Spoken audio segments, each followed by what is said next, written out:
இந்த protein powder எடுத்துக்கிறதுனால நெறைய kidney stones வருது. அண்ட் ஹேர் ஃபால் இருக்கும். அப்புறம் பிரேக் அவுட்ஸ் இருக்கும்னு நெறைய விஷயங்கள் சொல்றாங்கல்ல. இதெல்லாம் நிஜமா நடக்குதா? ஏன்னா புரோட்டீன்ங்கிறது பாடி ஹீட். இப்போ நீங்க தண்ணி குடிக்கிறீங்க அப்புட்னா, அத மெட்டபாலிக் பண்றதுக்கு உண்டான விஷயமும் நீங்க சேர்ந்து எடுக்கணும். தண்ணி மெயின் திங் பாடி வந்து ஹைட்ரேஷன்ஸ் மெயின்டெயின் ஆனா மட்டும் தான், நீங்க வந்து உடம்புல இருக்க எல்லா விஷயமும் ப்ராப்பரா இருக்கும். ஹேர் லாஸா இருக்கலாம், ஹார்மோன் பேலன்ஸா இருக்கலாம், மசிலோட ஃபங்ஷனா இருக்கலாம், உங்க ஸ்லீப்பிங் ரொட்டீனா இருக்கலாம். எல்லாத்துக்குமே வந்து பாடி ஹைட்ரேஷன் ரொம்ப முக்கியம். எலக்ட்ரோலைட்ஸ் பேலன்ஸ் முக்கியம். நீ புரோட்டீன் அதிகமா எடுக்கும்போது, அத மெட்டபாலிக் பண்ணி அத சப்ளை பண்றதே வந்து அது ஹைட்ரேஷன் தான். வாட்டர் உள்ள இருக்கக்கூடிய விஷயம் தான். நீங்க அத அவாய்ட் பண்ணிட்டு, இது மட்டும் நீங்க உள்ள கன்சியூம் பண்ணிட்டே இருக்கிறீங்க அப்புட்னா, டெஃபினட்டா அது ஹீட் தான் ஆகும்.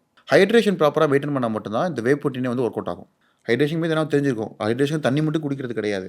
Hydration food, vegetables, fruits, carbohydrates இதெல்லாம் வந்து ஹைட்ரேஷன் இருக்கக்கூடிய ஃபுட் தான். நீங்க மட்டும் குடிச்சிட்டு ஹைட்ரேஷன் இல்லாம நீ தண்ணியும் குடிக்காம ட்ரையா ஃபுட் சாப்பிட்டு இருந்தீங்கன்னா, டெஃபினட்டா அது ஹீட் தான் ஆகும். அப்போ அதனால தான் உங்களுக்கு வந்து முடி கொட்டுறது பிரச்சனை. இதனால கிட்னி ஸ்டோனுமே வந்து புரோட்டீன் இருக்காம தண்ணிய கம்மியா குடிக்கிறவங்களுக்கே கிட்னி ஸ்டோன் வரும். ஏன்னா அது பார்ட்டிகுலர் வெளியே கிளீன் பண்றதே வாட்டர் தான். நீங்க வந்து இப்போ வீட்ல வந்து ஒரு ட்ரைனேஜ்ல போயிட்டு இருக்கு. ரெகுலரா தண்ணி போற இடத்துல பார்த்தீங்கன்னா, உங்களுக்கு டஸ்ட் தங்காது.